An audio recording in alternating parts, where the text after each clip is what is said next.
Inspired you guys to decide to spin off Wonderland into its own series? Well, I think it was, in season 1 of Once when we were telling the Mad Hatter story and we went to Wonderland for the first time. That world seemed so rich and so exciting to explore. We thought about the character of Alice, and when we had ideas about the character of Alice, there were so many. They didn't seem like something that was worth trying to shoehorn into Once, which we had sort of a plan for the story we were telling, where that was going to go. So it just kind of sat in the back of our brains. And then when ABC gave us the opportunity to develop a spin-off, that seemed like the no-brainer place to go. One of the really fun scenes sort of in Once that was really enjoyable is when they were trying to explain to Mulan that she's fictional in a Disney movie. But I have to ask, because Peter Pan and Wonderland are written by, they're not just fairy tales, it's J.M. Barrie and you've got Lewis Carroll. So are we going to see in either one sort of how these authors came to know that this world existed, or how any of these fairy tales? That's a really fascinating question, and it's funny. It's the relationship between the world of story and the world of our world is one that we do intend to continue to explore on the show. Sometimes it'll be having fun like we did in Milan, and maybe we'll be able to Care Bears. Yeah, Care Bears. And there may be other places we go with that as well. But I think it's one of the fascinating relationships that kind of lurk beneath the surface. And it's one of the main questions that we haven't answered, which is who wrote the book. Yeah. And that's all related. I mean, I think it's because if you noticed in the book, in the pilot, there's a shot where it flutters on the thing, and we see Oz, we see Neverland, and we see a bunch of places. It's inspiration has to come from somewhere, and I think that the relationship between all the realms is kind of at the heart of what makes the Once Upon a Time world too. Actually, playing off of that question, if Pan reached out to children in the U.S. and he reached out to these lost children and created a type of sleeper cell, could he have possibly A, done it to these authors, or B, will we see that in the rest of the season, him reaching out and creating these sleeper cells and affecting? Yes, you're going to see that's a really cool idea, and it is what we want to show you with Pan, which is not just what we're seeing in Neverland, but his past, kind of what makes him tick, and how he did reach out and bring children and lost boys to him.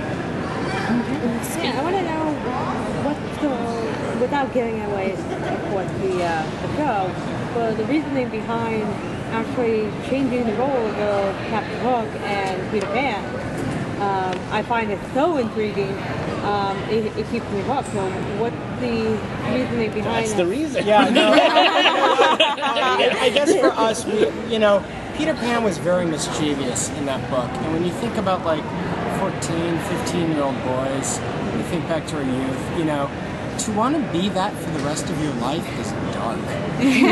To not want to get older and to be at that time is so for us, what happens to somebody who wants to cling to youth at any cost? And so for us, that was a villain. Yeah, it was, and it was thinking about the tale, and I said, this is in those real terms of if you really wanted to be 14 or 15 forever, well, it sounds good for about a second, but when you really think about it, it could do dark things to you. Junior high. God forbid I ever have to relive that. And also, for us, we were very inspired. We thought of Neverland as, kind of Heart of Darkness. We were going into the jungle to get Henry. So it was Apocalypse Now with Pan.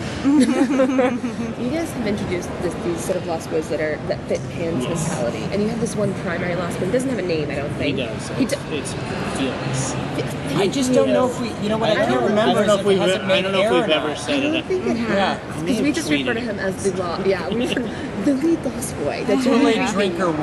Yeah. His name is Felix, and I'm sure it'll come out. I don't know. I can't remember. Will we explore any of his story and how he became this lost boy? Well, I think in a broader sense, we're going to explore how Lost Boys became Lost Boys. Yeah. And I think that next week even. Yeah, next week, in episode 4. So you're gonna get a real sense. The title of it should be a giveaway. Should we be expecting a crossover then between Once Upon a Time and Once Upon in Wonderland? I think it's more crossover in the sense of there'll be some Easter eggs sprinkled throughout, and a character here and there who pops up, but the stories are really on separate tracks. And it's not like they're built into each other. They're really meant to be separate experiences. You can watch either show independent of the other. But if you watch both, then hopefully you'll be rewarded. And my dissertation is 18th century British literature, and Alice as a character is more out there than women of that period with the contact novels because she's very open about sex. Yeah. She has these kung fu combat style, and I'm wondering how you coalesce that, or will we see a part where she's coming out of We that? actually have a flashback on how she strains with the restrictions of Victorian England, and you're going to see how she got into the insane asylum, and you're going to see what it's like for somebody who is different in a place where difference is not tolerated. With sort of what we saw at the panel just right before this, with once we saw like Emma doing the Tinkerbell, is that what we're talking about? But at this point, like, she's seen magic, she's in Neverland. At what point is she going to accept that all these things are real? I think she is accepting it. I think that was more of a moment of she's been caught up in this maelstrom of getting Henry back, and all of a sudden she realizes, wait, now I have to deal with Tinkerbell. So that's. Do you know what it really is? I think it's in the moment where she's like, how can this be my life? I can't believe this is my life. I always dreamt of meeting my parents. I didn't think they were my age, and they were actually Snow White and Prince Charming. So every once in a while, we were reminded that Emma did not grow up in the Enchanted Forest. So when she meets these people, she's like, oh, really? How soon will we see Emma's character come out with her own superpowers?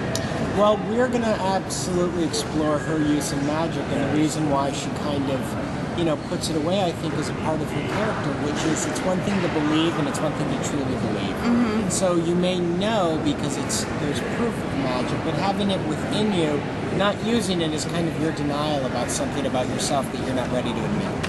And I think that is kind of what we're exploring with her character. And it almost feels like you're doing that with the progress of the story in Once Upon a Time, because you start in season 1 with reality and flashbacks to fairy tale land, and then season 2 you get a little bit more in depth into the mythology. In season 3 you start full off in fairy tale land and Neverland, and I think me as an audience member, I needed that gradual progress. Yeah. And did you plan that out in the beginning? Yeah, we were trying to. We were trying to. At first we were trying to make Emma very much the audience surrogate, which is in the first season she doesn't believe, and she did, and even for almost half the season, it's almost places you don't know if it's real or it's in the kid's head or not, and then it becomes real to the audience, and then it becomes real to Emma, and then once it becomes real to Emma, that allowed us in season 2 to dig deeper into mythology and what's going on in all the different lands, and now yes, in season 3, allow us to kind of full on go to Neverland. With sort of Wonderland, again, sort of what we saw in that, we saw sort of wonderful Naveen Andrews taking on the Red Queen.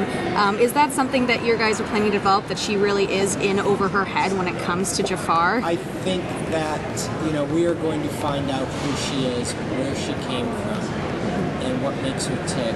And she has made a very uneasy alliance with somebody that she's beginning to realize is a psycho. Mm-hmm. And the trouble with making a deal with a psycho is what happens when I'm no longer useful. Mm-hmm. So survival starts to kick in, and we're definitely going to plan that.